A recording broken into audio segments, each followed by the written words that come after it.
성경을 사용했는데 성경을 읽기에 좀 쉽게 문맥이 바뀌어져 있죠. 약간 이게 하울링이 생깁니다. 좀 잡아주세요. 오늘 1장 6절부터 우리 함께 한 절씩 10절까지 나누어서 읽도록 하겠습니다. 가지고 있는 성경 그대로 번역본을 읽으셔도 됩니다. 6절 제가 먼저 읽습니다. 하나님께서 그리스도의 은혜로 여러분을 부르셨는데 여러분이 이렇게 빨리 다른 복음을 믿는다고 하니 놀라지 않을 수 없습니다.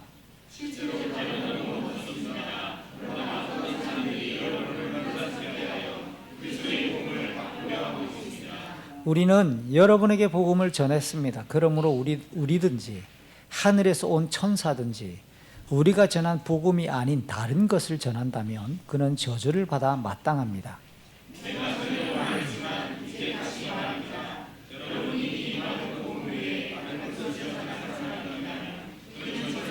같이 읽습니다. 내가 사람의 마음에 들게 하려는 것처럼 보입니까? 그렇지 않습니다.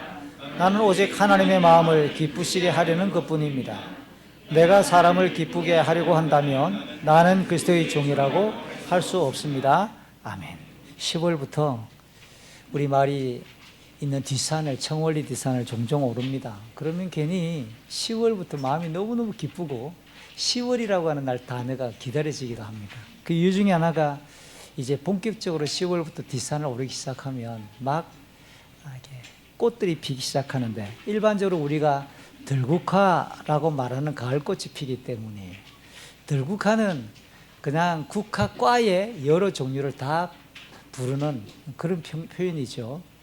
그런데 정확하게 그 꽃의 이름이 있단 말이에요. 들국화라고 말하지만 이게 개미취인지 이게 쑥부쟁인지 구절초인지 이 들국화라고 말하는 그 과목 안에는 국화과 안에 여러 개의 다양한 꽃들이 있는데 정확하게 그 이름에 이게 이름을 잘 몰라가지고 뒤숭숭할 때가 있단 말이에요. 수년 동안 휴대폰으로 사진을 찍고 그다음에 이게 뒤져보고 저게 뒤져보고 했지만 어떤 애는 개미치라고 말하고 어떤 사이트는 쑥부쟁이라고 말하고 이름이 다른데 이렇게 헷갈려하면서 이름을 다르게 불러줄 때가 있습니다. 시 하나 읊을까요? 화면에 시가 하나 뜰 겁니다. 무식한 놈. 제목이 도발적이죠. 안도현 씨가 지었던 시입니다. 이런 내용입니다. 쑥부쟁이와 구절초를 구별하지 못하는 너하고 이 들길 여태 걸어왔다니 나여 나는 지금부터 너하고 절교다. 아주 짧은 위트 넘치는 시입니다. 여러분 구절초와 쑥부쟁이를 구분할 줄 아세요? 그러면 무식한 놈이 되는 겁니다. 저는 구절초 구분할 수 있습니다. 근데 쑥부쟁이와 개미치를 구분한다는 것은 생각보다 어렵습니다. 저는 최근까지 다시 사진을 찍고 제가 가지고 있는 구글 렌즈를 또 검색하니까 한쪽은 개미치, 한쪽은 쑥부쟁이. 아, 이게 참 어렵구나. 지금은 거의 압니다. 이 시를 빗댄다면 야, 내가 참 무식한 놈이구나 라고 생각할 만큼 꽃의 이름을 정확하게 안다고 하는 것이 참 쉽지 않다. 비슷하기 때문에 그래요. 그래도 어떻습니까? 그게 쑥부쟁이면 어떻고 쑥부쟁이 안에도 이름이 수십 가지가 있습니다. 개쑥부쟁이, 미국 쑥부쟁이, 무슨 쑥부쟁이, 무슨 쑥부쟁이 얼마나 많은지 모릅니다. 그 꽃이 쑥부쟁이면 또 어떻고 개미치면 또 어떻겠어요? 구절치면 또 어떨까요? 별로 찾는이 없는 산길에 정확하게 자기의 이름을 불러주는 사람이 없어도 그를 그 자리에 있게 한 창조주를 향해 꿋꿋하게 고개를 들고 그렇게 자기의 자태를 드러내고 있는 보랏빛, 하얀빛, 분홍빛 그 빛깔을 머금고 서 있는 그들에게서 저는 충성이란 이런 거겠다라는 것을 묵상합니다. 그런데 모양새가 비슷비슷한 꽃들이야 우리가 개미치를 쑥부쟁이라 부르고 쑥부쟁이를 개미치라 부른들 또 어떻겠어요? 그러나 이 땅에서부터 영원까지 이어지는 진리와 관련된 주제는 비슷비슷하다고 해서 그냥 퉁칠 수가 없고 대충 믿을 수가 없다는 겁니다. 우리와 같은 용어를 사용하고 그들이 보기에는 대단한 능력을 드러내서 심지어 기이한 현상이 벌어지고 병자가 벌떡벌떡 일어나고 매 주일마다 그곳에 가면 모두가 그냥 괴성을 지르며 탄식하고 탄성을 자아내며 뜨겁게 마치 가슴이 터질 것 같은 감동이 온다고 해서 그곳이 진짜 하나님께서 영광을 받으시는 예배의 자리인가? 이거는 가려야 한다는 겁니다. 교회라고 하는 단어를 쓴다고 해서 오늘 대구에 신천지가 12만 명이 집결합니다. 그들이 교회라는 이름을 대놓고 쓰기 시작하고 2주에 한 번씩 저에게 편지를 보내옵니다. 총회장님 세미나에 꼭 참석해 주십시오. 저는 걔들을 교회라 부르기 싫습니다. 근데 그들은 자기를 신천지 교회라 부릅니다. 우리가 새하늘과 새 땅, 이 성경에 나오는 좋은 개념들을 자꾸 사용하지 않으니까 신천지 걔들이 먼저 쓰잖아요. 우리가 하나님의 정인들인데 우리가 안 쓰니까 여호와 정인들이 뺏어가 버리고, 우리가 똑바로 쓰고 우리가 바르게 쓰지 않으면 이상하게 그들이 그 좋은 개념들을, 선한 개념들을 그렇게 왜곡해서 자기 것으로 만들어 오히려 진리를 훼손하는 일들이 너무 많습니다. 마태복음 7장에서 우리 주님이 7장 21절, 22절, 23절에서 너무 두려운 말씀을 합니다. 나에게 주님, 주님이라고 말하는 사람 모두가 하늘나라에 들어가는 것은 아니다. 하늘에 계신 내 아버지의 뜻대로 행하는 사람만이 하늘나라에 들어갈 것이다. 많은 사람들이 그날에 주님을 향해서 주님, 주님 이렇게 말을 합니다. 그들은 주님의 이름으로 예언을 하고 주님의 이름으로 귀신을 내쫓고 주님의 이름으로 많은 기적을 베풀었다고 큰소리 뻥뻥 칩니다. 그러나 정말 천국문에 서서 지금까지 우주 만물을 통치하실 그 주님이 나는 너희를 모른다. 악한 일을 행한 자들아, 내게서 썩 물러가라. 인간이 범한 죄의 본질은 피조물인 주제에 스스로 하나님같이 되기 위한 영적 교만이었어요. 지독한 자기 중심성이라고 말할 수 있습니다. 반면 그 창조주 하나님을 향하여 충성은 뭘까요? 하나님의 뜻에 신실하게 순종하고 반응하는 것이겠죠. 인생의 모든 걸음을 하나님께서 인도하신다는 것을 우리가 믿는다면 이해하지 못할 고난이 있습니다. 참 해석하기 어려운 시련을 마주합니다. 그럴 때마다 하나님을 신뢰하면서 묵묵히 그 고난을 뚫고 지나가는 거예요. 변함없이 하나님을 높이고 예배하며 그 하나님의 영광을 드러내기 위해 힘쓰는 거죠. 이것을 우리는 바르고 건강한 믿음이다라고 설명할 수 있을 것입니다. 조금 전에 읽었던 마태복음 7장 21절 이하처럼 모두가 주목할 만한 대단한 사역을 진행하지 않더라도, 특별한 은사를 집중해가지고 기적을 행하지 않더라 하더라도 날마다 우리의 삶 속에서 데살로니가서 5장 16, 17, 18절에서 말하는 것처럼 매일매일 항상 즐거워하고 쉬지 말고 기도하며 모든 일에 감사하는 것이 예수 그리스도 안에서 하나님이 우리를 향하신 뜻이다라고 명확하게 성경은 가르쳐줘요.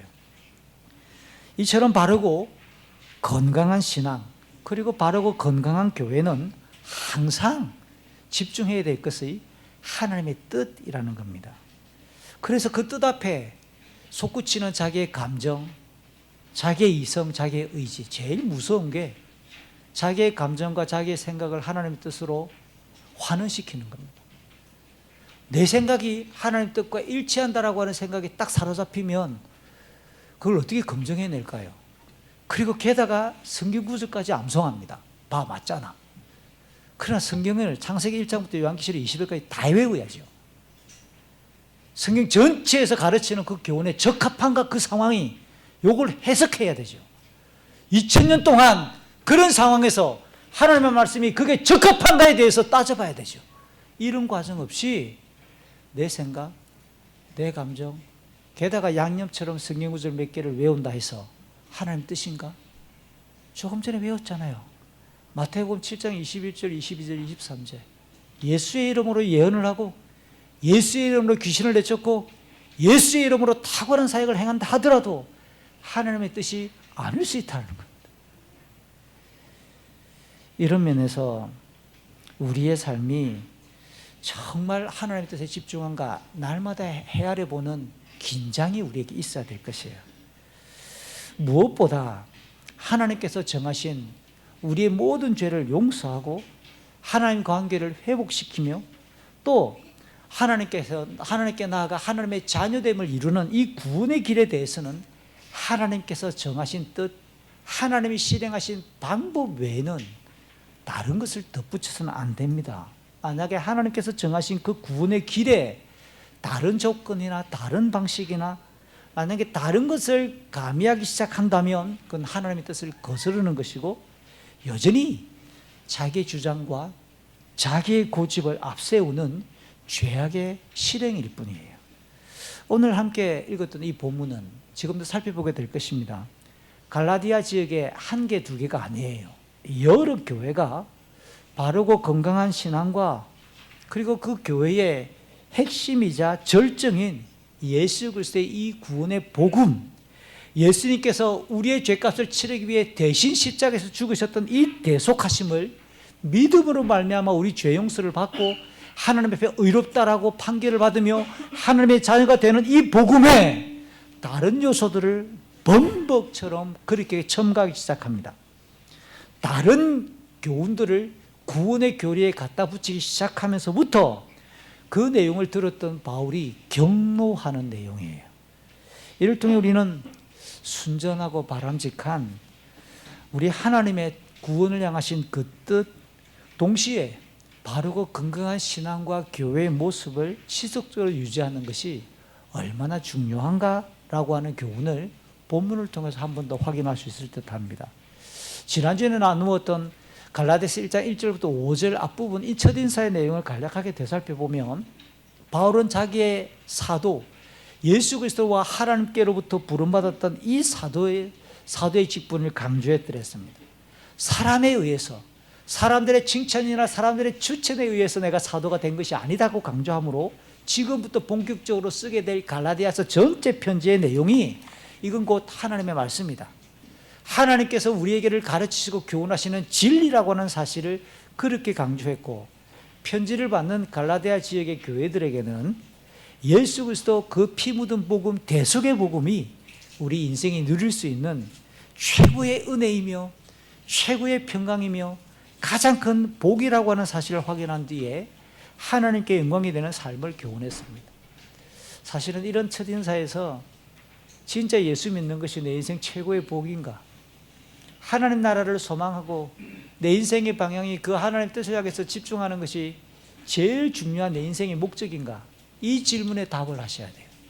그것이 신앙의 출발이고 경건의 능력의 핵심이기 때문에 그래요. 근데 우리는 냉장고를 너무 좋아합니다. 우리는 월급을 너무 좋아하고 우리가 사는 집을 너무 좋아합니다. 우리의 몸을 안주시키고 편안하게 만들어주는 취미나 기호나 이 땅에서 삶이 너무 우리를 기쁘게 만들기 때문에 눈에 보이지 않는 하나님의 그 나라가 너무 멀게 느껴져요. 2000년 전에 죽었던 예수의 십자가가 나랑 무슨 상관이람? 그때부터 몸은 교회에 앉아있어도 그는 더 이상 교회로서의 능력이 없습니다. 그는 예수를 믿는다고 말하나 그는 입술의 단편적인 발설일 뿐 그의 인격과 그의 삶을 통째로 그렇게 주도하고 이끌어갈 만한 삶의 신앙 고백이 될 수가 없다라는 거예요. 일반적으로 사도 바울은 이와 같이 첫인사를 딱 끝내놓고 나면 사도 바울이 자기의 이름을 밝히는 신약성경 27권 중에서 바울이 내가 썼다라고 편지를 보내는 자기 이름을 밝히고 있는 편지가 13권이나 됩니다. 27권 중에 13권이니까 거의 신약성경의 절반에 가까운 분량이죠. 그런데 13개 바울의 편지에 패턴, 형식이 있다는 겁니다. 첫인사를 끝내놓고 나면 로마서, 고린도 전서, 빌립보서, 골로새서, 데살로니가 전서, 데살로니가 후서, 그리고 디모데 후서, 빌레몬서 등 무려 8권은 감사에 대한 내용이 나옵니다. 첫인사를 끝내놓고 나면 내가 하나님께 감사한다. 너희를 생각하니까 너무 감사하다. 진짜 감사하다. 감사의 문장이 곧바로 이어져요. 또 2개, 고린도후서와 에베소서에서는 감사하고 좀 비슷한 뉘앙스입니다. 하나님을 찬양하는 문장이 곧바로 첫인사 다음에 이어졌어요. 그 다음 2개, 디모데 전서와 디도스는 곧바로 사역 이야기를 넘어갑니다. 첫인사 끝나고 나서 내가 너희를 그레데에 떨어뜨려 놓은 이유는, 내가 너희를 에베소에 보내는 이유는, 사역 이야기로 바로 전환되는 것이 사도 바울의 그의 편지글들의 특징이었어요. 이들 중에 주목해봐야 될 감사와 찬양의 문장이 나오는 교회가 있어요. 교회 안에 심각하게 신학적으로, 보통 심각한 게 아닙니다, 윤리적으로 10가지 이상의 문제를 가지고 있던 고린도 교회에 그 진단하고 그 문제들을 처방하기 위해서 편지를 보내는 고린도 전서에 감사 문장이 먼저 나옵니다. 첫인사가 끝나고 우리 같으면 감사의 말을 꺼내기가 힘들 만한 상황이라고요. 교회 안에 근친상간이 있습니다. 교회 안에 심각한 불륜이 있고, 교회 안에 교인들이 서로 멱살을 잡고 싸우면서 교회 안에서 문제를 해결하는 게 아니라 그것을 세상 법정으로 끌고 나가기도 합니다. 교회 안에 부활이 없다고 말하는 사람이 있습니다. 예수의 부활을 믿지 않는 사람도 교회 안에 앉아 있어요. 이런 심각한 문제가 10가지나 모여있는 고린도 교회에 편지를 보내면서 감사의 이야기부터 쓰고 있다는 거예요. 고린도 후서는 어떻습니까? 그 고린도 지역에 어떤 사람들이 들어와 바울을 향해서 그는 사도가 아니다, 바울의 사도가 아닌 것에 대해서 막 험담을 하기 시작하고, 사도 바울이 그동안 증거했던 복음은 짝퉁이라고 이야기하면서 바울과 바울의 사역을 폄하하는 일들이 벌어집니다. 그 문제를 향해서 진단하고 편지를 쓰기 시작하는 고린도 후서는 하나님을 찬양하고 있어요. 거의 제정신이 아닐 만큼 사도 바울이 냉철하게 그 상황을 잠시 시켜놓고 편지로서 하나님의 은혜와 하나님의 복음과 예수 그리스도의 그 이름과 영광을 드러내며 첫인사 이후에 감사와 찬양의 내용을 기록하고 있다는 뜻입니다. 제가 왜 이 고린도 전서와 후서 이야기를 꺼냈느냐면, 사도 바울이 이 내용을 보면 스스로 하나님 나라의 일꾼이라고 하는 철저한 정체성이 있어요. 그러니까 평소에 감정을 잘 제어할 줄 알고 조절할 줄 아는 사람이라는 거예요. 예수 그리스도의 그 복음을 증거하는 사도로서 예수의 이름과 그 복음을 자랑하는 일에만 전심전력하고 있다는 것을 보여주기 위해 자기가 비난받는 것, 내가 욕을 듣는 것, 내 자존심이 상하는 것까지 충분히 내려놓을 수 있다는 겁니다. 예를 들어 볼게요. 빌립보서 1장 18절, 19절, 20절에는 바울이 복음을 증거하다가 감옥에 갇혔습니다. 그랬더니 바울을 시기하고 질투하는 교회 안에 있는 사람들 중에, 바울을 싫어하고 바울을 시기하고 질투하는 사람들 중에 일부가 잘 됐다, 그동안 복음 전한다고 설치더니 감옥에 갇히더니 잘 됐다, 그러면서 그들이 바울이 없을 때 이제 우리가 좀 해보지 뭐, 그러면서 바울을 싫어하고 시기했던 사람들이 예수를 전하는 일이 벌어졌습니다. 이 소문이 감옥 속에 있는 바울에게 들어왔을 때 바울이 뭐라고 말할까요? 하나도 나는 속상하지 않고 개의치 않습니다. 나를 멸하든지 시기하든지 경쟁하든지 간에 내가 제일 중요하게 여기는 것은 예수 그리스도가 전파되고 있다는 그 사실, 나는 그것이 오히려 기쁘고 기쁘다고 말하는 겁니다. 그는 자신이 어떤 상황에 처할지라도 그리스도를 배신하지 않는 것이 자기 인생의 제일 큰 소망이면서 항상 용기를 가지고 살든지 죽든지 예수 그리스도를 높이기를 원한다라고 빌립보서 1장에서 기록하는 거예요. 이만큼 바울이 자기 사역과 하나님 나라를 향하여 철저한 사명감과 정체성으로 내가 욕돋는 것까지 그게 뭐라고를 정리할 줄 아는 사람이라는 거예요. 이쯤 되면 갈라디아서에서는 어떤 문장이 이어지는가라는 거예요. 지금까지 제가 소개했던 것처럼 그의 13권의 많은 분량이 글을 했는데, 전형적인 그의 글쓰기, 편지 쓰기의 양식이 완전히 뒤엎어지는 유일한 편지가 갈라디아서입니다. 첫인사가 끝나자마자 우리가 6절을 읽었는데요, 이게 그리스어로 기록됐는데 그리스어 성경 원문의 첫 번째 단절 사우마조, 이 단어는 너무너무 내가 놀랐다라고 하는 표현입니다. 쉬운 성경은 내가 놀라지 않을 수 없다, 좀 더 강조법을 써서 이렇게 표현했지요. 이 단어가 가지고 있는 기본적인 의미는 놀라다인데 그냥 놀라는 정도가 아닙니다. 어떤 일에 너무 큰 실망과 더불어 화가 치밀어 오르서 분노가 치밀어 오르는 겁니다. 극단적으로 놀랐고 충격을 받았습니다. 그래서 호통을 치기 시작하고 막 책망을 하기 시작하는 그 즈음에 너무너무 충격을 받았을 때 쓰는 단어가 사우마조라고 하는 단어입니다. 게다가 바울이 이 단어를 현재 시제로 기록합니다. 이 말은 뭐냐? 계속해서 자기가 놀라움을 한 번 놀라고 끝난 게 아니라 지속적으로 그 놀라움이 자기를 지배하고 있고 계속되고 있는, 그러면 바울로 하여금 놀라게 만드는 그 일이 갈라디아 지역에 계속되고 있다고 하는 것을 지금 전제하는 거겠죠. 그래서 이 갈라디아서는 사도 바울의 이름이 명백하게 밝혀진 13권의 편지글 중에서 유일하게 감사와 찬양이 처음에 나오지 않고 책망과 분노와 화를 내는 내용이 유일하게 나오는 편지입니다. 도대체 무엇 때문에 사도 바울이 이렇게 놀라고 화를 내고 책망하고 호통을 치고 있을까요? 그만큼 갈라디아 지역에 있는 여러 교회에 그 어떤 소식을 들었는데 그 소식이 너무 충격적이었고 책망하지 않으면 안 될 만큼 지금 너무 엄청난 일들이 벌어지고 있다고 하는 것을 가르쳐 주는 겁니다. 우선 6절을 읽어보면 몇 가지 사도 바울이 이렇게 충격을 받았던 원인들 몇 가지를 짐작해 볼 수 있습니다. 6절에 보면 두 개의 단어가 연이어 나오는데 이렇게 빨리 떠났다, 이렇게 빨리라고 하는 강조법이 문장에 다 기록되어 있어서 지금 사도 바울이 지금 긴장을 어쩔 수가 없고 빨리 뭔가 말하지 않으면 안 될 만한 일이 벌어지고 있구나라는 사실을 아쉽게 되죠. 근데 이 쉬운 성경은 아쉽게도 이렇게 빨리 떠났다라고 하는 단어를 생략하고 번역을 했습니다.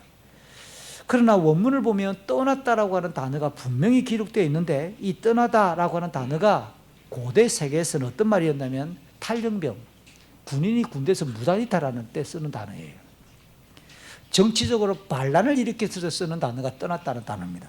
사도 바울 당시에는 그 단어가 어떻게 썼느냐, 자기의 이익 계산을 따라 요게 철학 분파에 있다가 다른 철학 분파로 그냥 씩 옮겨버리고 요게 학파에 있다가 다른 데로 씩 옮겨버리면서 변절을 했을 때 쓰는 단어가 이 떠났다라고 하는 단어입니다.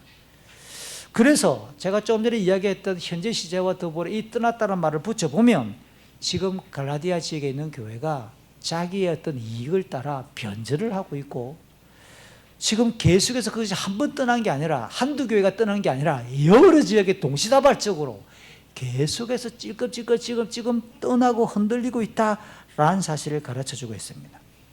결론적으로 갈라디아 지역에 있는 교회가 붙잡아야 되고 견고하게 딛고 서 있어야 됐음에도 불구한 예수 그리스도의 그 복음의 그 진리로부터 진리가 아닌 다른 복음을 그들이 들었고 그 다른 복음을 따르는 그 길로 길을 바꾸어서 그렇게 지금 교회를 떠나가는 일들이 생기고 있다라는 사실이에요.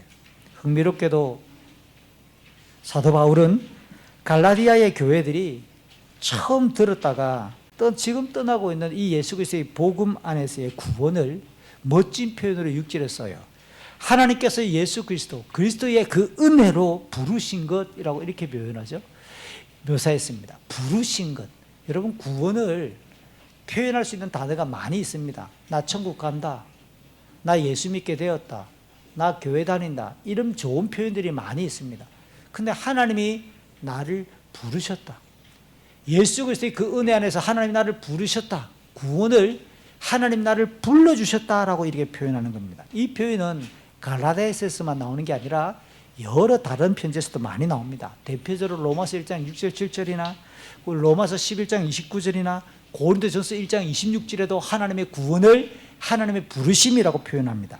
데살로니가전서 2장 12절에도 우리의 구원을 하나님이 불러주심. 여러분, 이게 불러주시는 것이 하나님의 구원이다라고 말을 할 때 이게 어떤 의미나 분위기가 느껴지세요? 죄 아래 있는 인간이 우리 스스로 하나님께 도저히 나아갈 수가 없다, 내가 내 힘으로 하나님의 구원을 내가 받을 수가 없다, 우리가 우리의 능력으로는 하나님께 죄 용서받을 자격이 전혀 없다. 에베소서 2장 1절의 표현에 하면 죄와 허물로 우리는 영적으로 죽어 있는 상태예요. 죽은 자니까 하나님께 내가 나가서 내 구원시켜 주세요, 내 천국 갈랍니다, 내 혼자 자기 스스로가 그렇게 자각하며 자기에게서 능동적인 어떤 조건을 만들 수가 없다라는 겁니다. 그만큼 하나님의 영광 앞에 우리가 초대받고 하나님의 자녀가 되는 이 일에 내가 내 자신의 어떤 자격이나 조건을 끄집어내어서 그래서 내가 하나님께 구원을 받았다라고 말할 만한 자격은 전혀 없다라고 강조하기 위해 하나님이 불러주지 않으면 우리는 나갈 수 없다고 이야기하는 거예요. 그러니까 로마서 8장 30절은 부르심이란 단어 앞에 이 단어가 붙어 있습니다. 하나님 먼저 우리를 택하시고 그 다음 부르시고, 하나님이 우리를 지정해서 택하시고 불러주지 않으면 우리는 하나님께 나갈 수 없는, 구원이 이런 하나님의 주권적인 은혜요, 하나님의 완전한 선물입니다 라고 하는 사실을 강조하기 위해 부르심이란 단어를 구원으로 바울이 여러 차례 그렇게 사용하는 겁니다. 갈라디아 지역의 이 교회들은 예수가 우리를 위해서 십자가에서 대신 죽음으로 인하여 우리가 구원받는 이 대속의 복음이 구원에 충분하지 않다, 우리 죄 용서 받기 위해서 예수님이 십자가에서 죽은 것만으로는 안 된다 라고 하는 십자가의 복음에다가 뭔가 또 다른 조건이 붙어져야 우리가 구원받을 수 있다라고 하는 다른 가르침을 수용하기 시작했다라는 뜻입니다. 이같이 하나님의 죄 용서하심과 구원으로 우리를 초대하시는 유일한 길과 유일한 진리와 유일한 생명이신 예수 그리스도, 요한복음 14장 6절에서 예수님은 읊었습니다. 아버지께로 가는 유일한 길과 진리와 생명이 자기라고 이야기했잖아요. 다른 요인들을 만약에 추가하기 시작한다면 어떻게 될까요? 오늘 갈라디아서 1장 6절에 나오는 이 다른 복음은 색깔이 다른 게 아니라 본질이 다른 겁니다.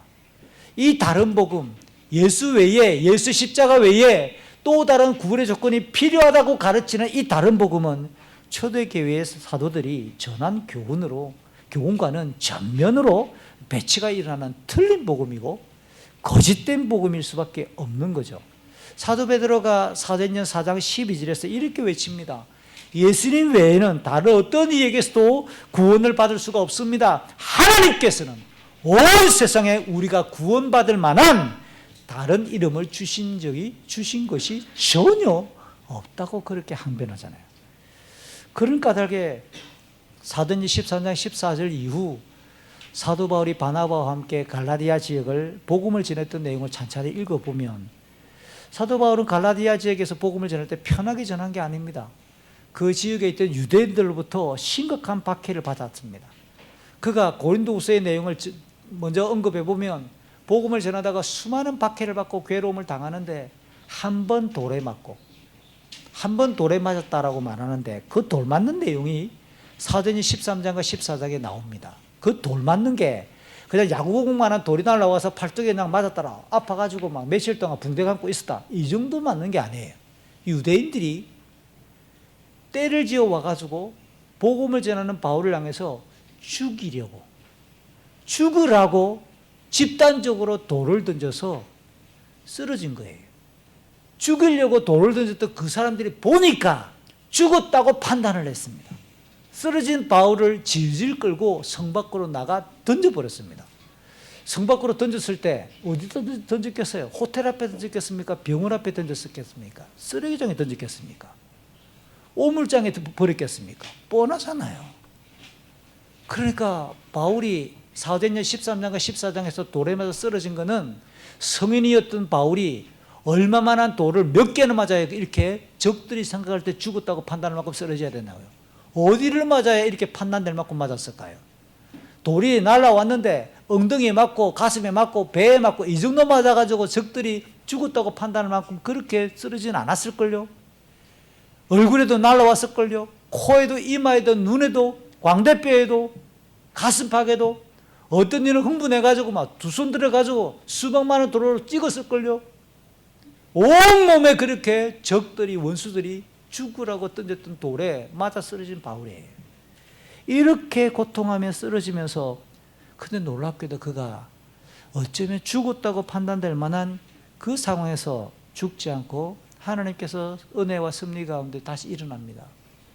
아직까지 상처가 다 낫지도 않는 비틀거림이 일어나서 교회들을 찾아다니며 말합니다. 내 환난을 봐라, 내 고통을 봐라. 하나님 나라에 들어가기 위해 이런 환난을 겪는 건 당연하다 라고 말하면서 예수의 은혜에 붙어 있으라 강권하며 복음을 계속 전했다는 거 아니에요. 이게 갈라디아 지역에 바울이 전개했던 복음 선교의 이야기가 사도행전 13장과 14장입니다. 원고에 없는 얘기를 짤막하게 첨가하면요, 제가 한 2주 전에 우리 교회를 지난 여름 다녀갔던 김영욱 선교사님에게 참 놀라운 사익 편지를 받았어요. 우리 교인들에게 다 공개를 못해가지고 참 죄송해요. 선교 편지들을 SNS에 올리지 말라고 이야기합니다. 그래서 그분들이 사역하는데 타격을 입을 수 있으니까 어쩔 수 없이 여러분에게 공유를 못했어요. 너무 놀라운 이야기인데, 교인 중에 한 명이 돌아가시고 장례를 치르는 이야기예요. 남자분이 돌아가셨습니다. 돌아가신 그 남자분 이야기를 이야기하는 거예요. 그 남자가 10한 5, 6년 전에 굉장히 심각한 질병으로 죽었대요. 그래서 그 몸에서 구더기가 나고 한 며칠 지났는데, 장례를 치르는, 날씨가 더우니까 미얀마는 구더기도 나고 한 3일 지났는데 사나흘 만에 되살아난 거예요. 죽었던 자가 되살아난 거야. 되살아나면서 자기 머리에 기어다니는 구더기를 털면서 되살아난 거예요. 그래가지고 이 사람이 교회를 다니기 시작한 거예요. 그렇게 교회를 다니기 시작한 15년 동안 얼마나 열심히 복음을 전했는데 믿는 사람이 많았을까요? 없을까요? 그 사람이 복음 전해서 믿는 사람이 별로 없어요. 죽었다가 되살아나는데도 불구하고 가족들이나 친지들이나 동네 사람들이 안 믿는 거예요. 이게 본인은 그 죽음의 기간 동안 천국을 보고 온 거예요. 불교의 나라에서. 그러니까 그는 그 이후에 얼마나 열심히 예배하고 예배자로 살아가는지, 그러면서 이번에 다시 주님이 부르셔서 하나님 품에 안길 때는 영광 가운데 찬양하며 죽어가는 그 장례를 치르는 이야기를 사진과 함께 보내온 거예요. 이게 여러분 믿어집니까? 여러분, 이게 똑같은 시대를 살아가는, 비행기 타고 6시간 반만 날아가면 우리가 만날 수 있는 동남아의 한 나라에서 지금 벌어지는 이야기예요. 왜 그들에게는 하나님이 그렇게 나타나면 우리에게는 그러면 죽었던 사람이 안 살아날까요? 우리는 100년이 넘는 기간 동안 복음이라는 것이 너무 많이 증거되어졌고, 굳이 그런 방법을 쓰지 않아도 예수 그리스도를 믿어야 된다라고 하는 이 소개가 보편적으로 우리 사회는 너무 쉬워요. 교회가 너무 많으니까. 근데 미얀마는 교회가 없습니다. 그런 선교지에는 지금도 여전히 하나님께서 그런 방법으로라도 복음을 들을 수 있도록 그들의 마음을 열기 위한 역사들이 있거든요. 최근에는 김영수 목사님의 선교편지에 그런 내용이 비교적 작아요. 후세교회를 출석하시는 분들은 떠올려 보세요. 우리가 그분을 선교 동력하기 시작한 지가 교회 역사와 함께 거의 시작을 했으니까 15년 이상을 동력했습니다. 초기에 보낸 선교편지에 얼마나 많은 그런 기사 이야기가 많은지 몰라요. 지난 6월 달에 방문했을 때 그분이 그럽니다. 요즘은 참 하나님께서 그런 기사를 많이 안 일으키신다. 왜냐하면 제자들이 지금 많아졌고 같이 개척한 교회가 30개 가까이가 되니까 이제는 설교와 성경을 통해서 증거되는 복음이 사실은 보편적이니까 그런 횟수가 주는 거예요. 여러분, 이게 상식이라는 겁니다. 제가 이 이야기를 왜 끄집어내느냐면, 하나님께서 사도 바울이 갈라디아 지역을 평안하게 복음을 전한 게 아닙니다. 죽을 만큼 그를 향해서 날아오는 돌무더기 속에서 쓰러졌다가 일어나서 그렇게 다시 복음을 전하면서 전했어요. 그럼 바울에게 이 갈라디아 지역에, 그것도 처음으로 선교사로 나가서 만났던 지역, 바울에게 애착이 있겠지요. 그렇게 복음을 전했던 그 교회가 든든하게 은혜를 가운데 주일마다 모여 예배하고 하나님의 기쁜 마음으로 말씀을 듣고자 주일을 기다리며 나오기를 기대하고 있겠지요. 그런데 들러오는 편지가 뭐냐? 예수 그리스도의 복음만으로 구원에 이를 수 없다? 성도와 교회들이 혼란하면서 떠나간다? 그러면 바울이 그렇게 고통하며 증거했던 복음은 짝퉁이 되고 불완전한 복음이 되며 잘못된 어떤 그런 이 가르침에 이 복음이 속절없이 무너져 버리고 있는 이런 상황에서 바울은 충격을 받을 수밖에 없고 호통을 치르기 시작합니다. 여타 다른 그의 편지글에서 보이는 감사나 찬양의 인사를 할 만한 마음의 여유가 없는 거예요. 지금 시기적으로 너무 촉박하게 빨리 편지를 써보여야 되는 겁니다. 이처럼 예수 그리스도의 그 복음이 훼손당하는 상황에다가 바울이 갈라디아 지역에 있는 이 교회들에게 지금 심각하게 충격을 받고 있는 또 하나의 이유가 뭐냐? 호통을 곧바로 넘어가는 게, 이렇게 빨리, 너무 빠른 시간 안에 그들이 복음에서부터 변절하기 시작한다는 겁니다. 사실 교회 안팎에서 예수 그리스도의 복음의 진리를 훼손시키려고 하는 시도를 사도 바울이 예상치 못한 건 아니었을 거예요. 이 사도 바울 본인이 예수를 만나기 전에 교회를 핍박했던 전력이 있잖아요. 사도행전 8장 1절과 9장 1절을 보면 초대 예루살렘 교회를 잔멸하기 위해서 그렇게 교회와 교인을 핍박했더랬어요. 방금 제가 이야기했던 갈라디아 지역에 바울이 선교할 때도 유대인들로부터 목숨을 잃을 만큼의 충격적인 그런 고통을 받았잖아요. 아, 그러면 교회가 서 있을 때 참 쉽지 않은 고통도 있겠구나, 어려운 일이 있겠구나, 이런 걸 깨달았을 거예요. 이미 예수님이 요한복음 16장 33절에 너희가 세상에서 환난을 당한다, 성도와 교회가 예수님을 믿지만 이 땅을 사는 동안 우리에게 고난이 있다고 말했습니다. 그렇지만 갈라디아 교회들은 너무 빨리 다른 복음에 현혹되고 있었다라는 겁니다. 얼마나 빨리 그럴까요? 바울이 이렇게 갈라디아 지역에 선교를 마치고 되돌아왔을 때 파송을 받았던 안디옥 교회로 돌아옵니다. 시리아 지역에 있는 안디옥 교회로 돌아왔습니다. 안디옥 교회에 돌아와 보니까 예루살렘과 유대 지방에 살고 있던 유대인들 중에서 예수 믿게 된 사람들이 안디옥에 와니까 이 안디옥에는 이방인 중심의 교회거든요. 이 이방인 성도들에게 뭐라고 이야기하느냐? 예수만 믿어가지고 구원 못 받는데 할례도 받아야 된다니까 라고 이렇게 말하는 이야기가 사도행전 15장 1절에 나옵니다. 바울이 선교를 마치고 돌아왔더니 자기가 파송받았던 이방인 성도 중심의 이 안디옥 교회에 유대 땅에서 내려왔던 유대인들이 뭐라고 그렇게 얘기했느냐? 예수만 믿어서 구원 못 받고 할례도 받아야 구원을 얻는다. 이렇게 했을 때 이건 보통 심각한 문제가 아니니까 그러면 예루살렘에 있는 사도들과 이 문제를 공식적으로 의논하기 위해 올라가자. 안디옥 교회 대표자들과 더불어 바울과 바나바가 이 문제를 해결하기 위해 안디옥 교회의 문제를 들고 예루살렘에 있는 사도들이 갑니다. 그때가 언제냐? 주후 48년 49년경이에요. 그러면 일반적으로 학자들이 갈라디아서 본 편지를 언제 기록했나? 바로 안디옥 교회의 문제를 들고 예루살렘에 올라가는 길, 아니면 안디옥 교회에 도착하자마자 들었을 것이다. 주후 48에서 49년경에 갈라디아에서 썼을 것이다. 그럼 사도 바울이 갈라디아 지역 선교는 언제 했는데? 47년, 48년. 기간을 따져보세요. 바울이 선교를 마치고 돌아오자마자 갈라디아 지역에서 들려오는 소식이 불과 몇 개월, 길어봐야 1년 밖에 안 됐는데 그들이 예수님을 떠난다, 다른 복음으로서 기운다, 교회 나오기 시작했다가 1년 뒤에 신천지로 빠졌다더라, 이런 거죠. 교회 나오기 시작해가지고 얼마 안 됐는데 구원파에 빠졌다더라, 교회 나온 지 몇 개월 안 됐는데 여호와의 정인으로 갔다더라. 제가 지금 언급했던 대표적인 이단들인 교회로 갔다라는 겁니다. 그러니까 그에게 처음으로 복음을 전했고 제자 양육을 시켰고 양육을 시켰던 리더 입장에서 볼 때는 너무 속상하고 충격적일 수밖에 없죠. 딱 그 상황이 지금 바울에게 나타나고 있는 겁니다. 이런 일도 바울이 충격적이긴 하지만 복음서를 읽어보면 예수님이 우리에게 가르쳐준 교훈 중에 하나예요. 마태복음 13장 24, 25, 26절에는 예수님이 하신 말씀입니다. 하늘나라의 정상적인 복음, 건강한 복음이 증거될 때 마귀가 가만히 있지 않다는 겁니다. 마귀도 설치고 회방을 하면서 그 일을, 어떤 농부가 밀을 뿌렸는데 밤새 밀 뿌렸던 그 밀 사이에 가라지 씨도 같이 뿌렸다.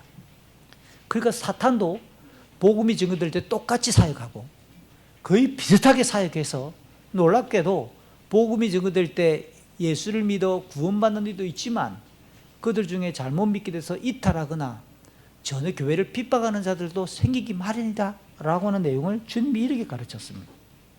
그러니까 건강하고 바른 신앙을 지켜나간다고 하는 것은 낭만이 아닙니다.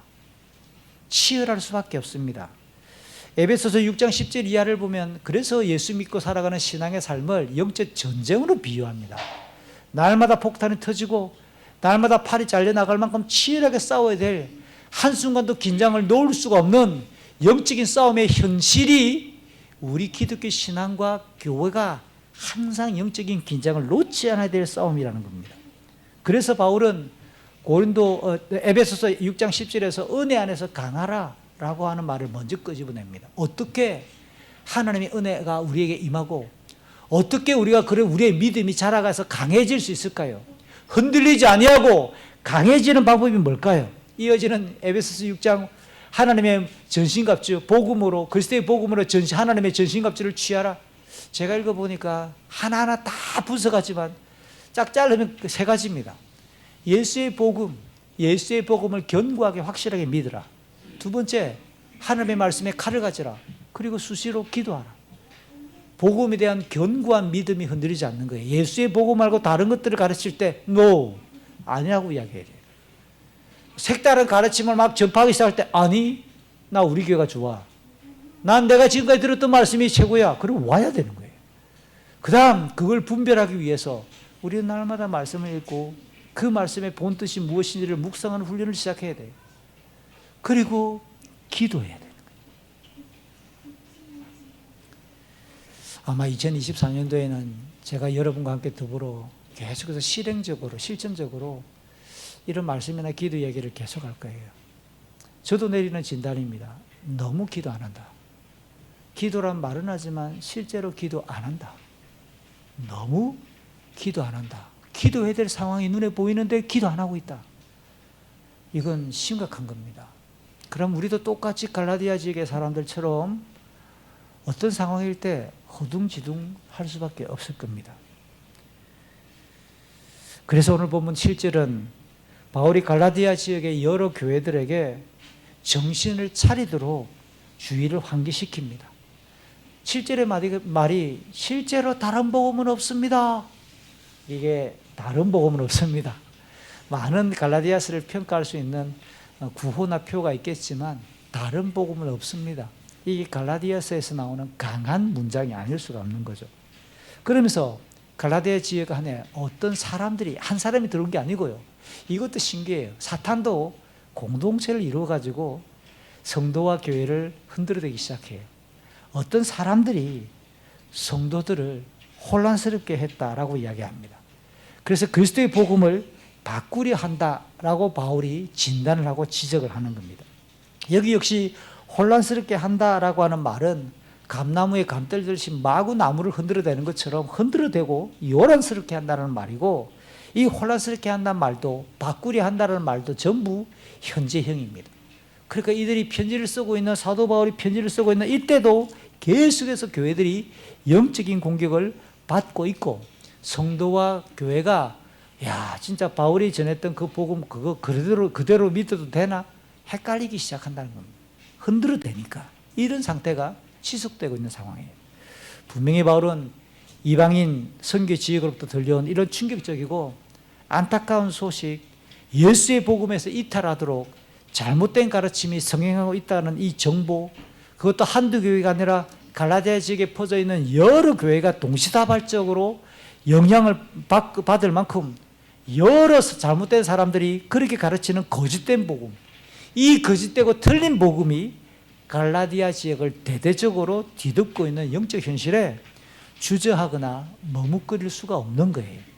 이런 영적 싸움 소식을 듣자마자 그는 곧바로 갈라디아서를 쓰기 시작했을 것입니다. 한편 갈라디아 지역의 이 교회들에게 거짓된 복음을 전하는 자들은 누구 거겠어요? 도대체 이 복음이 거짓된 가르침이 들어왔는데 왜 그것을 딱 잘라가지고 아니다라고 말을 못했겠어요? 이게 참 우리 신앙생활에도 수수께끼 아닌 수수께끼고, 날마다 우리도 똑같이 넘어지거나 똑같이 우리가 혼란을 겪는 이유가 아마 여기 나올 거예요. 1차적으로 갈라디아서를 전반적으로 읽어보면 모세율법을 강조하는 유대주의가 교묘하게 지금 이 지역에 침투했다는 사실을 파악할 수 있습니다. 먼저 갈라디아서 4장 9절과 10절을 보면 갈라디아 지역에 있는 교회와 성도들이 예수의 복음을 믿기 전에 그들이 섬기고 있던 우상의 특징을 소개합니다. 인간의 종교적인 열정과 인간의 종교적인 그런 형식을 동원해 복을 추구하는 것이 갈라디아 지역 사람들의 우상 숭배였어요. 사실은 이거는 기독교를 제외한 모든 종교의 특징입니다. 복받기 위해, 구원받기 위해 우리의 열정과 우리의 노력을 과하게 사실은 할 때 구원에 가깝고 복을 많이 누린다는 거잖아요. 그럼에도 이 갈라디아 지역의 사람들에게 바울과 바나바를 통해 복음이 증거되어졌습니다. 예수의 복음을 믿었습니다. 헛된 종교짓에서 그동안 믿어왔던 우상에서 그들은 벗어났습니다. 그런데 다시 그들은 과거로 돌아가 특정한 날, 특정한 달, 특정한 계절, 종교적인 어떤 해를 섬기며 자기들의 행위를 뒤섞기 시작했다라고 가르칩니다. 두드러지게는 갈라디아서 4장 21절에서 모세 율법 아래로 들어가려는 움직임이 포착되기 시작하는 겁니다. 무엇보다 갈라디아서 5장 1절과 2절에서는 유대인들이 강조하고 있는 옛 어장의 표징이었던 남자 생식기의 끝부분에 표피를 잘라내는 할례를 하나님의 백성의 자격증, 명백한 하나님의 백성의 표시, 이렇게 유대인들은 강조하고 구원과 뗄래야 뗄 수가 없는 표시로 그렇게 설명했는데, 어느새 갈라디아 교회들이 또 할례를 받아야 되겠다라고 하는 생각을 품기 시작했다는 겁니다. 한마디로 6장 갈라디아서 12절에 의하면 이런 유대주의자들이 갈라디아 교회들에게 찾아왔고, 이방인 성도들에게 예수 그리스도의 복음만으로는 구원에 충족되지 않으니까, 결핍이 있으니까 율법, 특별히 할례를 행하도록 부추기자 그들이 그런가, 그래야 되는가 보다 라고 하는 것에 맞장구를 치면서 분별 없이 동조하고 있는 상황이 벌어지고 있어요. 여기서 제가 한 가지 더 주의를 줍니다. 종교적인 행위 자체를 나무라는 것이 결코 아닙니다. 그러면 우리가 하나님을 믿기 때문에 우리의 몸은 아무것도 안 해도 되나? 역설적으로 그렇게 말하는 게 아니에요. 하나님께서 우리 인간을 만드실 때 영적인 실제, 영혼만 만든 게 아니라고요. 천사와 우리가 다른 결정적인 차이점은 피조물이면서 우리는 영적인 존재이지만 동시에 뭐도 있을까요? 몸을 가지고 있는 물리적인 실제로 하나님이 만들었어요. 그래서 우리 인간에게는 형식이나 행위가 인간의 존재와 삶에서 역시 구분할 수가, 뗄래야 뗄 수가 없는 겁니다. 그러면 신앙에 적용해봐요. 내가 하나님을 믿습니다라고 할 때, 그러면 입술로만, 내 마음은 하나님 믿는다 안다 이가, 나는 모르겠는데요. 마음만 그렇게 보인다고 해서 믿는 게 아니에요. 이게 흔히 남녀 사이에 적용을 많이 하잖아요. 내 네 사랑한다. 모르나? 몰라. 어떻게 알아? 그래서 구찌 가방이 필요한 거 아니에요? 그래서 반지가 필요하고 차 트렁크 열어서 풍선 100개를 날려야 되는 거 아니에요? 100일 만난 날?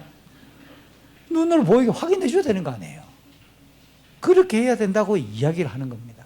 똑같은 것처럼 하나님을 바르게 신앙하거나 하나님을 예배한다고 할 때 당연히 우리의 몸이 반응해야 되는 거예요.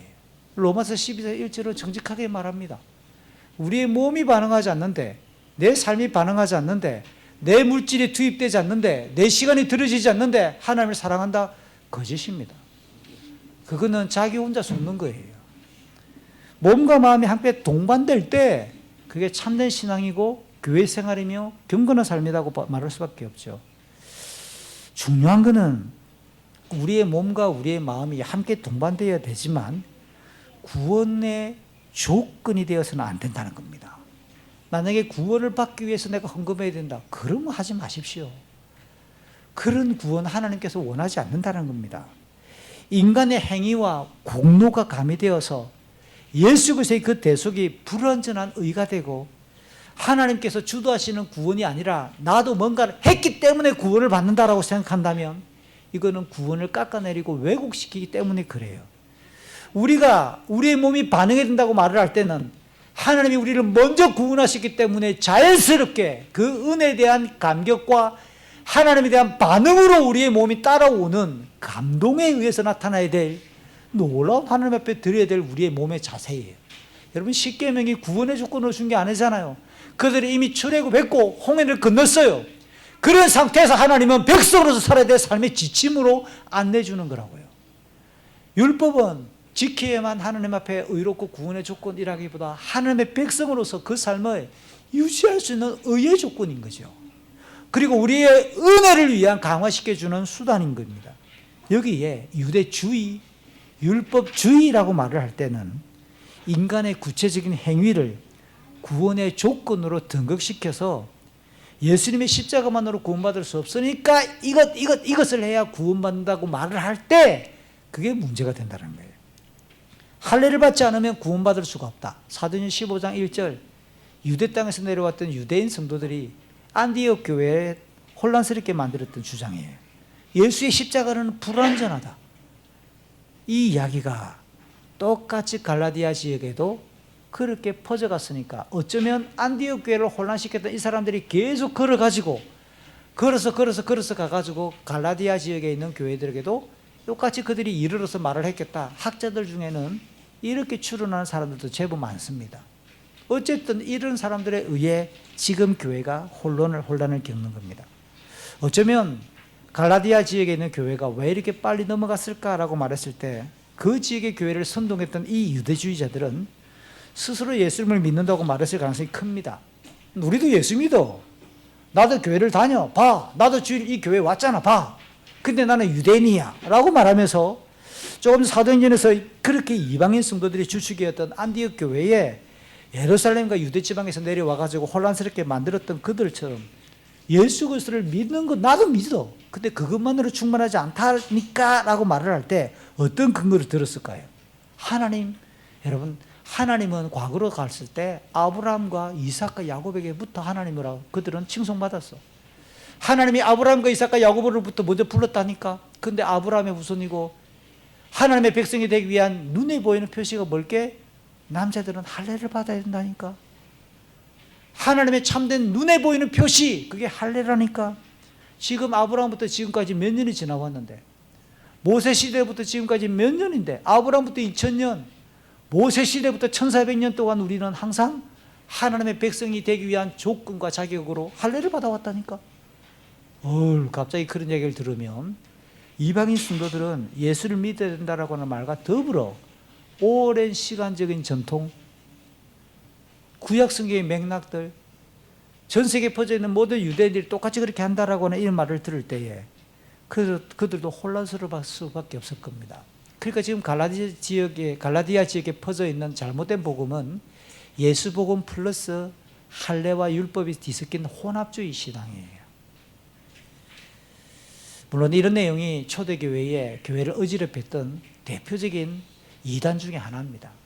그 다음 초대교회의 교회 성도들이 혼란스러워했던 순수한 신앙을 지키지 못하고 혼란스러워했던 또 다른 요인들은 그리스 로마 신화를 바탕으로 하는 이런 이교적인 세계관이나 우상 숭배의 어떤 문화와 전통들 똑같습니다. 그때나 지금이나 동시에 세속적이고 물질을 추구하고 인간의 육체적 욕망과 쾌락을 추구하는 재미들, 이런 것들이 가미되니까 초대교회는 지속적으로 건강하고 바른 신앙을 지켜내기 위해 잘못된 가르침이나 세계관과 싸울 수밖에 없었다는 겁니다. 그러니까 갈라디아 지역에 침투했던 이런 유대주의자들도 오래된 전통을 이야기하고 뭔가 교회당에 오는 거 너무 쉽잖아. 앉아가지고 1시간 동안 예배드리는 거 너무 쉽잖아. 너무 간편한 신앙, 이건 값싼 복음이야.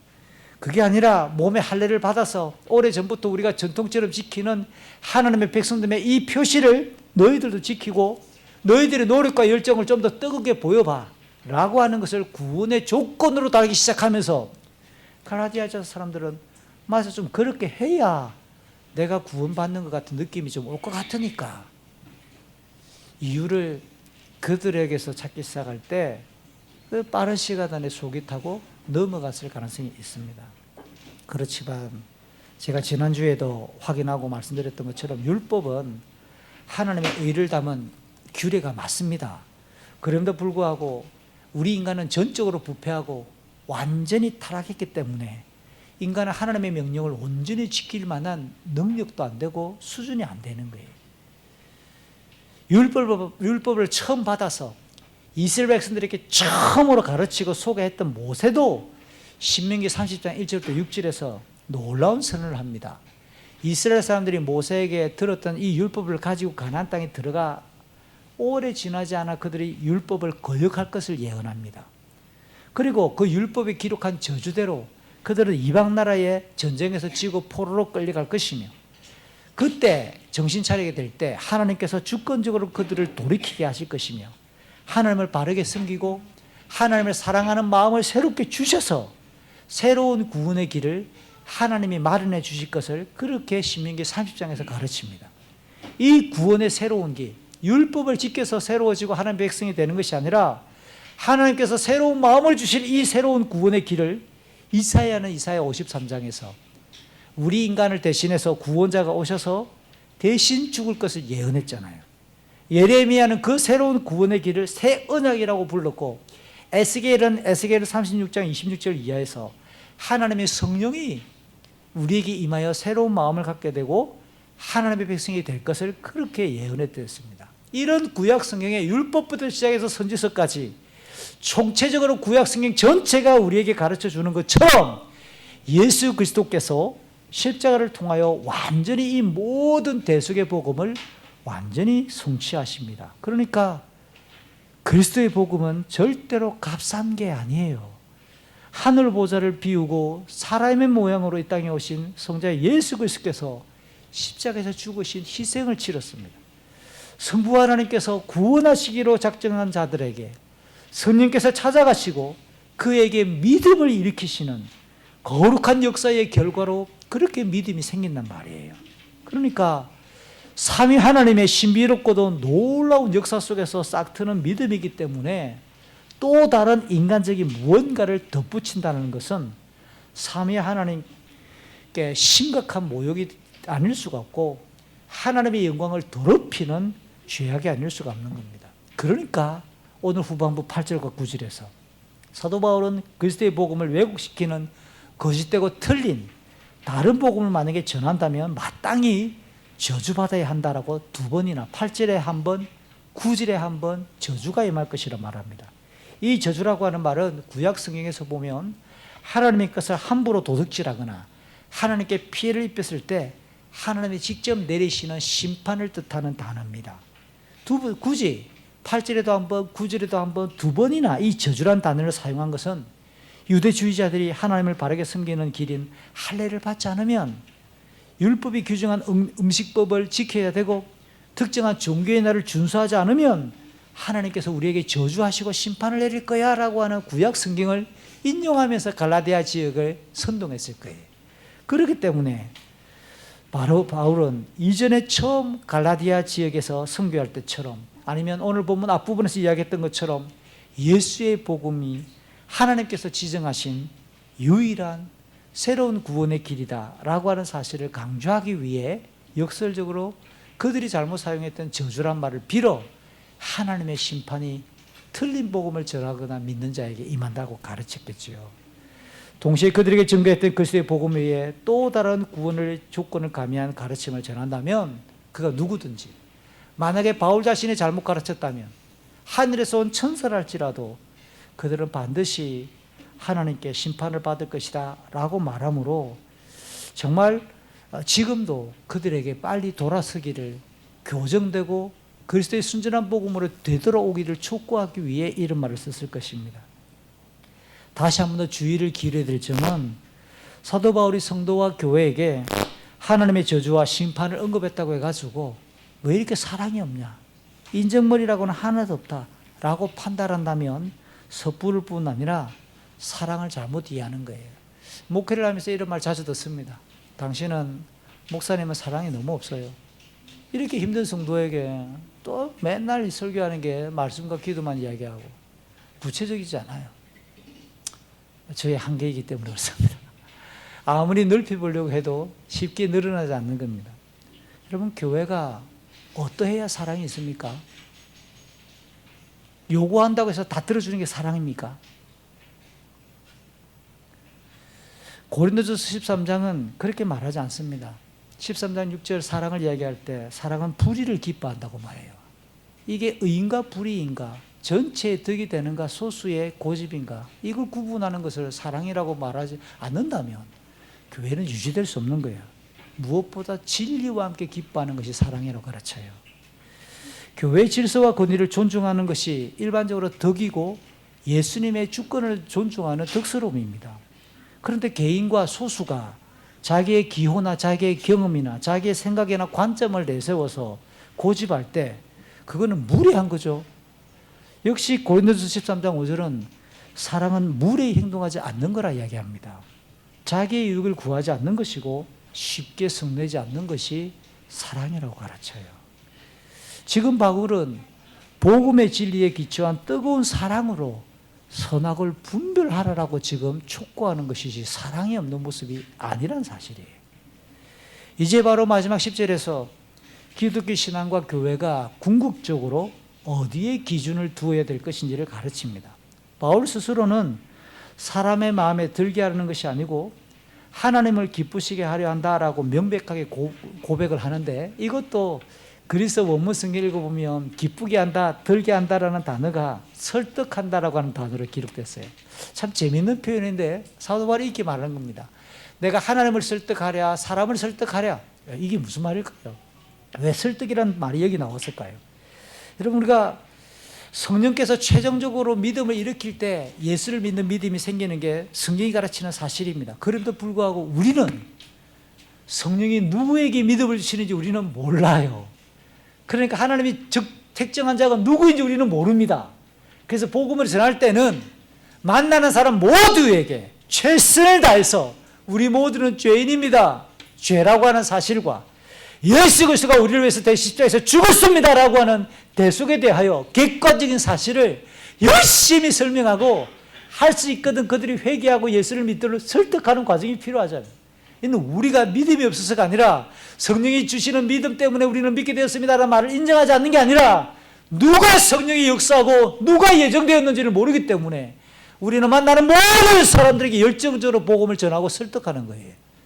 그래서 오늘 바울이 내가 하나님을 설득하랴, 사람을 설득하랴라고 말하는 이 표현은 그리스도의 복음을 사람들의 증거하는 사도로서의 그 뜨거운 열정을 드러내는 또 하나의 모습이고, 인간의 욕망을 자극시키는 사이비 복음으로 사람들을 끌어들이는 그런 이상한 야바이짓을 하는 사람이 아니라고 하는 것을 단호하게 밝히기 위해 원문에서는 설득이라는 단어를 썼어요. 그런데 한글 성경이 의미를 살려 잘 번역했습니다. 나는 사람들에게 좋게 하는 것이 아니라 하나님을 좋게 하는 사람이다. 그래서 마지막으로 10절 뒷부분에 내가 만약에 사람을 기쁘게 하려 한다면 예수 그리스도의 종이 아니다. 여러분 1절에서 바로는 자기의 직분과 정체성을 사도고 하나님께서 자기를 부름받은 복음의 사도라고 밝혔어요. 오늘 10절에서는 그리스도의 종이라고 하는 정체성을 하나 더 추가합니다. 종은 당연히 주인의 뜻에 순종하고 주인의 기쁨을 위해 살아가는 자잖아요. 그런 시종일관 예수 그리스도의 그 대속의 복음만이 유일한 구원의 길과 그 진리를 증거하는 사역자라는 사실을 이렇게 드러내면서 갈라디아 지역에 침투한 거짓된 그 복음을 확산시키고 있는 그 사람들이 사람들의 기분을 좋게 만들고 정서를 만족시킬 뿐 그리스도의 참된 사역자들이 아니란 사실을 이렇게 역설적으로 선언합니다. 바른 신앙과 건강한 교회는 항상 주님의 기쁨을 가장 중요한 가치로 집중하며 존재하겠지요. 이상과 같이 예수 그리스도의 그 복음을 증거하는 사도이면서 예수의 그리스도의 종인 바울에게 들려온 갈라디아 지역의 그 교회들의 소식은 참으로 너무 충격적이었어요. 너무 짧은 시간 안에 그리스도의 복음만으로 구원에 이를 수 없고 다른 행위와 조건을 첨가해야 한다라는 거짓되고 틀린 복음이 확산되고 있다는 소식을 들었기 때문이에요. 그러므로 바울은 그 교회들에게 편지를 쓰면서 오직 참된 복음을 견고하게 붙들어야 한다, 주님의 기쁨이 되어야 한다라는 사실을 지금 촉구하며 이와 같이 책망의 이야기를 끄집어내는 겁니다. 실제로 교회는 세상적인 눈으로 볼 때 몇 사람들이 모여 앉아 그냥 그들끼리 노래 부르고 성경 말씀 듣는 이야기처럼 그런 모임처럼 보일 수 있지요. 하지만 삼위 하나님께서 계획하시고 완성하셨으며 적용하시는 이 위대한 복음을 믿는 삼위 하나님의 주권적인 은혜를 입은 자들의 모임이 교회입니다. 바울은 교회를 그리스도가 머리이시고 또 그리스도의 몸으로 비유하잖아요. 그러니까 몸이 없는 머리가 있을 수가 없는 겁니다. 에베소서 1장 22, 23절에서 에베소서에서 가장 신비로운 문장이 하나 나옵니다. 교회를 어떻게 말하느냐? 만물을 충만케 하시는 자의 충만이다 라고 그렇게 말하는 겁니다. 이 말은 교회는 예수 그리스도를 온전하게 꽉 채운다. 그러니까 몸 없는 머리 생각하면 딱 어울릴 거예요. 그러면서 에베소서 2장 10절에서는 이와 같이 말합니다. 우리를 창조하신 분은 하나님이십니다. 그리스도 예수 안에서 우리를 새 사람으로 변화시켜 착한 일을 하게 하신 분도 하나님이십니다. 하나님께서는 우리 안에 이미 오래전부터 선한 일을 계획해 놓으셨습니다. 우리의 삶이 선하게 되도록 그렇게 계획해 놓으셨습니다 라고 말하므로 우리는 선한 일을 위해 지음받은 자들이 교회고 성도다라고 가르쳤어요. 아울러 교회가 예수의 복음을 증거하며 구원 역사에 충실할 때 주님의 기쁨이 된다는 것도, 또 하나님께 영광이 된다는 것도 에베소 3장 21절에서 교회와 그리스도를 통해서 구원의 역사를 이루어 가실 하나님께 영광을 찬송하고 있어요. 말씀을 마칩니다. 우리는 주님의 몸인 후세대 교회입니다.